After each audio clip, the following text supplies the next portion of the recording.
আমি রিমি।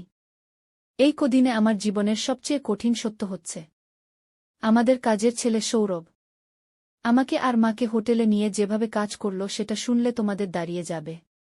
সেদিন রাতে যা হয়েছিল, তারপর মা আমার দিকে তাকিয়ে এমনভাবে হাসছিল, যেন সব জানে বুঝে গেছে। আমি নিজেও তো আর আগের মতো নেই। সৌরভ আমার দিকে তাকিয়ে থাকলে আমার বুক কাঁপতে থাকত। আমি চোখ নামিয়ে নিতাম, কিন্তু মনে মনে চাইতাম ও যেন আমায় আরও ছুঁয়ে দেয়। মা একদিন বলল, চলো একটু ঘুরে আসি সবাই মিলে। আমি তো অবাক। ৩ জন মিলে ঘুরতে যাব, তাও হোটেলে। কিন্তু মায়ের চোখে তখন একরকম দুষ্টু হাসি। আমার শরীরের ভেতরে তখন কেমন একটা শিহরণ। সৌরভ তো শুনেই লজ্জা পেয়ে গেল। মা বলল, এই ছেলেটাকে নিয়ে একটু বাইরে গেলে তো দোষের কিছু নেই, ও তো এখন আমাদের পরিবারের অংশ। পরের দিন আমরা রওনা দিলাম। একটা রিসোর্ট টাইপ হোটেলে গেলাম, শহরের বাইরের দিকে। গাড়িতে বসে মা বারবার আমার চোখে চোখ রাখছিল। আমি একটু একটু লজ্জা পাচ্ছিলাম। আর সৌরভ তো জানি না কোনো দৃষ্টিতে আমার দিকে তাকাচ্ছিল। হোটেলের রুম ছিল একটা ডাবল বেডরুম, ৩ জন মিলে একই ঘরে। মা বলল, একসাথে থাকলেই না মজা। সন্ধ্যাবেলা আমরা হাঁটতে বেরোলাম। বাগান ছিল রিসোর্টের পাশে। বাতাসে এক অদ্ভুত গন্ধ। মা আর সৌরভ একটু সামনে হাঁটছিল, আমি পেছনে। মা হঠাৎ ঘুরে এসে বলল, তুই এমন চুপচাপ কেন রে? আমি কিছু বললাম না, শুধু ওদের পেছনে হেঁটে চললাম। হোটেলে ফিরে মা বলল, চল গোসল করে নিই।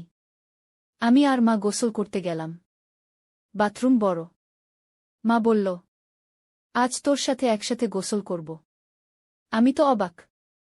বললাম, তুমি আজ এত খুশি খুশি কেন মা? মা শুধু হেসে বলল, তুই বুঝবি একদিন। জল গায়ে পড়তেই শরীরটা যেন কেমন লাগছিল।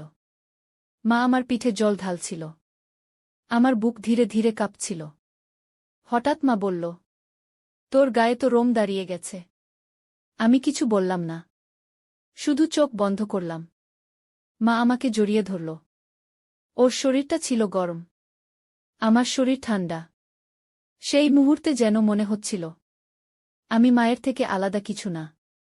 মা কানের পাশে মুখ এনে বলল, তুই জানিস, সৌরভ তোকে খুব পছন্দ করে। আমি চমকে উঠলাম। বললাম, তুই কি বলছো মা? মা তখনও আমার গা ঘেঁষে দাঁড়িয়ে বলল, ওর চোখে আমি সব দেখি রে।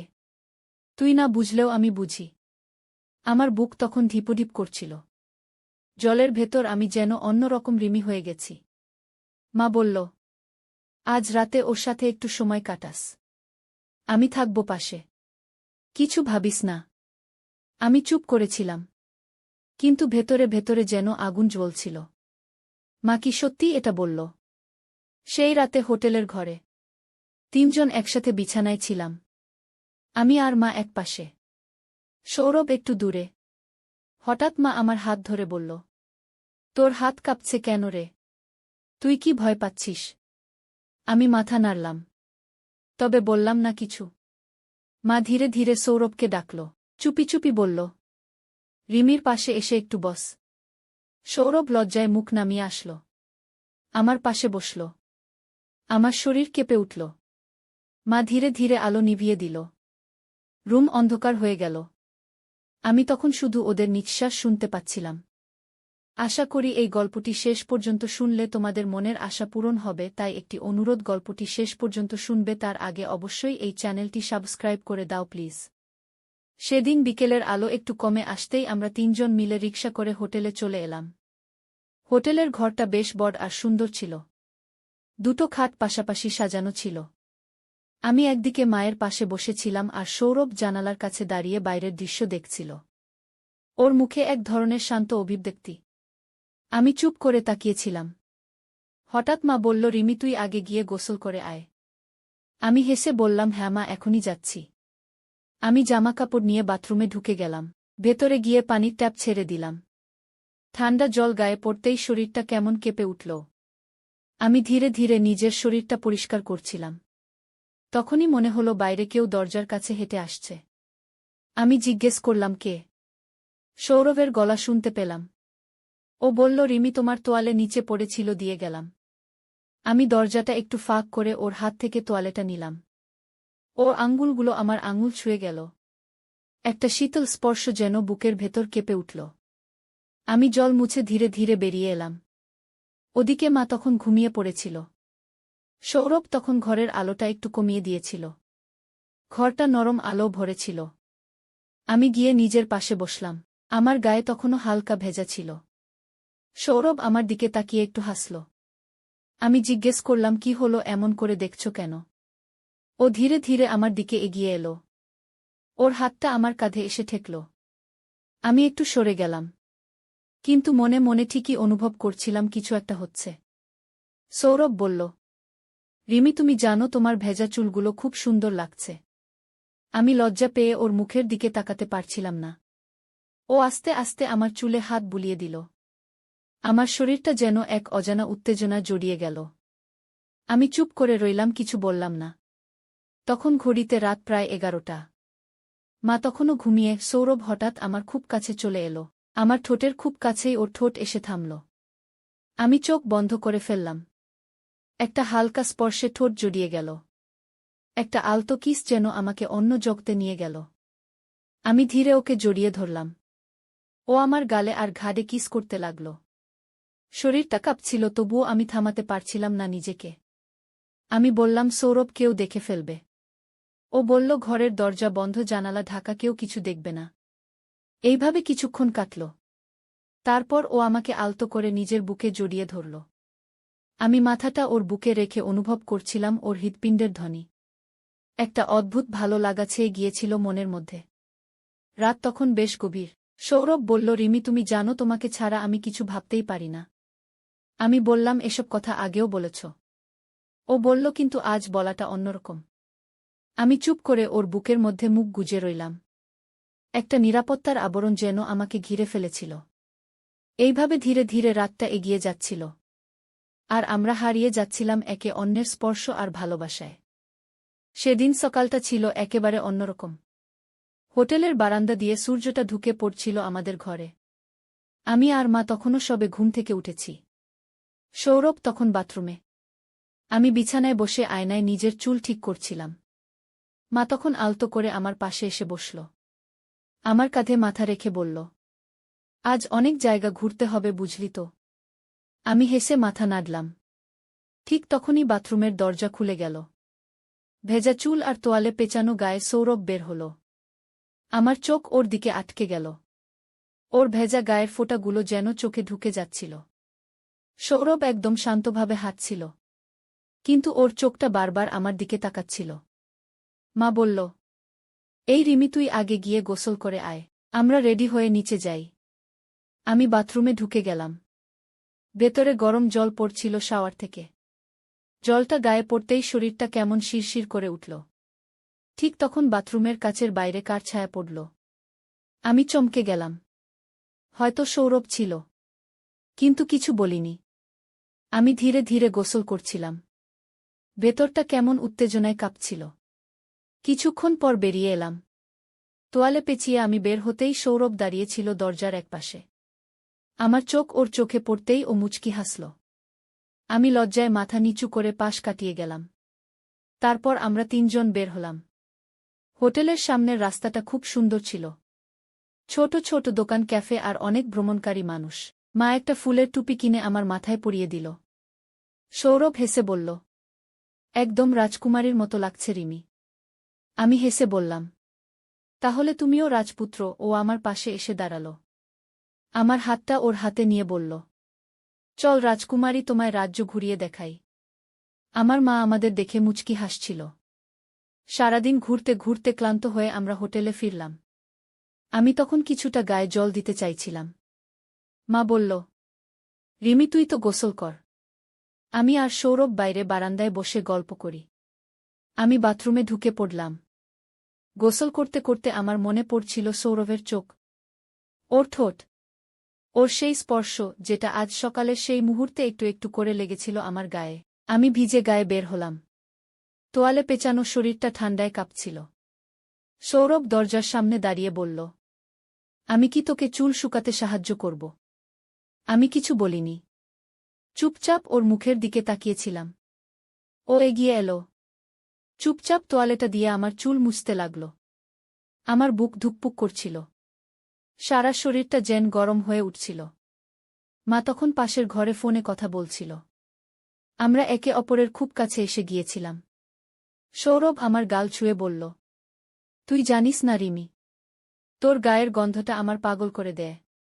আমি ওর গলা জড়িয়ে ধরলাম। আমাদের ঠোঁট একে অপরের খুব কাছে চলে এলো। কিন্তু ঠিক তখন মা এসে দরজা ঠেলল। আমি এক ছটকায় দূরে সরে গেলাম। সৌরভও চুপচাপ সরে দাঁড়াল। মা কিছু বুঝল না। বলল, রিমি, এবার আমরা নিচে যাই না, একটু চা খেতে ইচ্ছা করছে। আমি মাথা নাড়লাম। কিন্তু আমার চোখে তখনও লেগেছিল সৌরভের স্পর্শ। সেই রাতটা আরও কিছু দুষ্টুমিতে ভরা ছিল। আমাদের গল্প তখনও শেষ হয়নি। আমরা তিনজন যখন বিকেলে হোটেল থেকে বের হলাম তখন চারপাশে হালকা ঠান্ডা হাওয়া বইছিল। আমি আর মা দুজনেই শাড়ি পরেছিলাম, সৌরভ পরেছিল হালকা নীল শার্ট আর জিন্স। মার পাশে হেঁটে যাচ্ছিল ও, আর আমি একটু পিছন পিছন। আমি দেখছিলাম মার চুলগুলো বাতাসে ওড়ে আর সৌরভ কখনো মায়ের চোখের দিকে তাকায়। মা চোখ নামিয়ে হাঁটে আর সৌরভ ওর কাঁধ ছুঁয়ে হেসে দেয়। আমি ওদের এমন দেখে চুপচাপ থাকি, কিছু বলি না। আমরা একসময় সমুদ্রের ধারে এসে দাঁড়ালাম। মা হাত বাড়িয়ে বলল, কেমন ঠান্ডা হাওয়া বুঝলি রিমি? আমি হেসে বললাম, মা, এই ঠান্ডা হাওয়ার মধ্যেও তুমি তো একদম ফুরফুরে। সৌরভ পাশ থেকে বলে উঠল, দিদিমা তো এখন হোটেল ছেড়ে একদম ফ্রেশ হয়ে গেছে। মা হেসে বলল, ফ্রেশ মানে কি বলছিস? সৌরভ বলল, মানে একদম হাসি মুখে হালকা হয়ে গেছ। আমি বললাম, হালকা হওয়া তো অনেক ভালো না মা। ওরা দুজন একসাথে হাসে। আমি হেঁটে সামনে যাই আর পেছনে দেখি সৌরভ মার কানে কিছু বলছে। মা একটু লজ্জা পায়, মুখ ঘুরিয়ে ফেলে। আমি একটু অভিমান করে ওদের থেকে দূরে দাঁড়াই। হঠাৎ সৌরভ আমার পাশে এসে দাঁড়াল। ও বলল, রিমি, এত একা দাঁড়িয়ে আছিস কেন? আমি বললাম, তুই তো মায়ের পাশে থাকতে পছন্দ করিস। আমার সাথে কথা বলার সময় কোথায়? ও বলল, রিমি, তুই তো জানিস আমি তোর কাছেই সব বলতে পারি। আমি বললাম, তাহলে মার কানে কানে কি বলছিলি? ও হাসল, বলল, দিদির মুখে লিপস্টিক লেগে গেছে তাই বলছিলাম। আমি হেসে ফেললাম, বললাম, তুই তো দেখি খেয়ালই করিস বেশি। ও বলল, খেয়াল না করলে কিভাবে বুঝব কে কখন কি করে? আমি হঠাৎ দেখি মা আমাদের দিকে তাকিয়ে হাসছে। তখন আমরা তিনজন একসাথে বসে পড়লাম বালির উপর। আমি মাঝখানে, মা আর সৌরভ দুই পাশে। মা বলল, আজকে অনেক ভালো লাগছে। সৌরভ বলল, এই মুহূর্তটা যেন কখনো না শেষ হয়। আমি বললাম, এই মুহূর্তটা মনে রাখব সারা জীবন। সৌরভ আমার হাত ধরল। মা ওর কাঁধে মাথা রাখল। আমি একটু থমকে গেলাম, কিন্তু কিছু বললাম না। এই ছুটির দিনে এই সমুদ্রের ধারে আমাদের তিনজনের এই ঘনিষ্ঠতা যেন এক অন্যরকম গল্প বলছে। আমি চোখ বন্ধ করে বাতাসে শরীর ছেড়ে দিলাম। সৌরভ আমার কানে বলল, রিমি, তুই জানিস তো আমি তোকে অনেক ভালোবাসি। আমি হঠাৎ চমকে তাকালাম। ওর চোখে দেখলাম একদম সত্যি অনুভব। আমি আস্তে করে বললাম, আমি জানি সৌরভ, তুই আমার কত আপন। মা তখন উঠে দাঁড়িয়ে বলল, চল হোটেলে ফিরি। আমি আর সৌরভ একে অপরের দিকে তাকিয়ে একটু হাসলাম। তারপর তিনজন একসাথে হাঁটতে হাঁটতে হোটেলের দিকে রওনা দিলাম। রাত তখন অনেকটাই নেমে এসেছে। হোটেলে ফিরে আমরা তিনজন তিনটা আলাদা তোয়ালে নিয়ে বাথরুমে ঢুকে গোসল করে আসি। প্রথমে মা গেল, তারপর আমি আর শেষে সৌরভ। আমি গোসল শেষে বাইরে এসে দেখি মা হালকা লাল নাইটি পরে সোফায় বসে আছে। আমি বললাম, মা, তোমাকে তো আজ একদম নতুন লাগছে। মা হেসে বলল, মাঝে মাঝে নিজের জন্য সাজা ভালো। সৌরভ তখন গোসল শেষ করে আসছে। চোখে পানি পড়েছে, মুখ ভেজা। আমি তো ওকে দেখে অবাক। মা বলল, তুই তো দেখছি একদম হিরো হয়ে উঠেছিস। সৌরভ হেসে বলল, হিরো তো আপনারা দুজন। তখন মা বলল, আজ রাতে আমরা তিনজন একসাথে গল্প করব। আমি বললাম, ঠিক আছে, তবে এক শর্তে। মা বলল, কি শর্ত? আমি বললাম, আজ রাতে কেউ কারো থেকে দূরে যাবে না। সৌরভ বলল, তাহলে মাঝখানে কে থাকবে? আমি বললাম, সেটা তো পরে ঠিক হবে। সবাই হেসে ফেলল। আমাদের হাসির মধ্যেই শুরু হলো এক নতুন রাতের গল্প। হোটেল রুমে ফিরেই আমি ফ্রেশ হয়ে একপাশে বসলাম আর সৌরভ আর মা গোসল করার জন্য বাথরুমে ঢুকল। ওদের হাসির আওয়াজ শুনতে শুনতে আমি জানালার পাশে গিয়ে দাঁড়ালাম। বাইরে পাহাড় ঘেরা শহরটা সন্ধ্যার আলো যেন আরও মোহময় হয়ে উঠেছে। হঠাৎ পিছন থেকে সৌরভ এসে আমার কাঁধে হাত রাখল। আমি একটু চমকে তাকালাম আর ও ধীরে ধীরে আমার গলা ছুঁয়ে বলল, তুমি জানো আজকের দিনটা আমার জীবনের সবচেয়ে সুন্দর একটা দিন। আমি কিছু বলিনি, শুধু মুচকি হাসলাম। এরপর ও আমাকে জড়িয়ে ধরল। মার চোখের সামনে নয়, তাই এবার আমি একটু নিঃসংকোচে ওর গায়ে মাথা রাখলাম। ও আমার কপালে একটা ছোট্ট চুমু খেয়ে বলল, রিমি তুই জানিস আমি তোকে ছাড়া কিছু ভাবতেই পারি না। আমি বললাম জানি তো। এরপর মা বেরিয়ে এলো বাথরুম থেকে। ও আমাদের দুজনকে একসাথে দেখে একটু হেসে বলল, তোমরা তাহলে এখানে দাঁড়িয়ে গল্প করছ? চলো রিমি তুই একটু ফ্রেশ হয়ে নে। আমি বাথরুমে ঢুকলাম। আমার গায়ে জল পড়তেই একরকম শিহরণ জেগে উঠল। আমি বন্ধ চোখে ভাবছিলাম সৌরভের ছোঁয়া কেমন আলতো। রাতে তিনজন একসাথে খাবার টেবিলে বসে খাওয়া শেষ করে গল্প করতে লাগলাম। সৌরভ আমার পাশে বসে বারবার আমার দিকে তাকাচ্ছিল। মা মাঝে মাঝে কথার মাঝে আমায় দেখছিল, হাসছিল। সবকিছু এমনভাবে এগোচ্ছিল যেন আমরা সবাই একটুখানি সুখে ডুবে যাচ্ছি। রাতে ঘুমানোর সময় মা বলল, আজ তো অনেক ঘোরা হলো, এবার ঘুমোতে হবে, কাল ভোরে পাহাড় দেখতে যাব। আমি আর সৌরভ একই রুমে ঘুমালাম। ও আমার খুব কাছে এসে হাতে হাত রাখল। আমি চোখ বন্ধ করে ওর স্পর্শ অনুভব করছিলাম। ও ধীরে ধীরে আমার কানের কাছে মুখ নিয়ে ফিসফিস করে বলল, রিমি তোকে ছাড়া আমি কিছুই না। আমি কিছু না বলেই ওর গায়ে মুখ রাখলাম। ধীরে ধীরে ওর ঠোঁট আমার কপালে গিয়ে ঠেকল। আমরা চুপচাপ এইভাবে শুয়ে রইলাম। ঘরের বাতাস যেন থেমে গেছিল। সেই রাতে আমরা দুজনের মাঝে কোনো কথা ছিল না। শুধু অনুভব ছিল, ভালোবাসা ছিল, আর ছিল একে অন্যের শরীরের উষ্ণতা। পরদিন সকালে উঠেই মা ডাক দিল, চলো চলো পাহাড়ের পথে রওনা দিতে হবে। আমরা তিনজন রেডি হয়ে বেরিয়ে পড়লাম নতুন আরেকটা অভিযানে। কিন্তু আমার মনে তখনও রয়ে গেছিল গত রাতের মুহূর্তটা।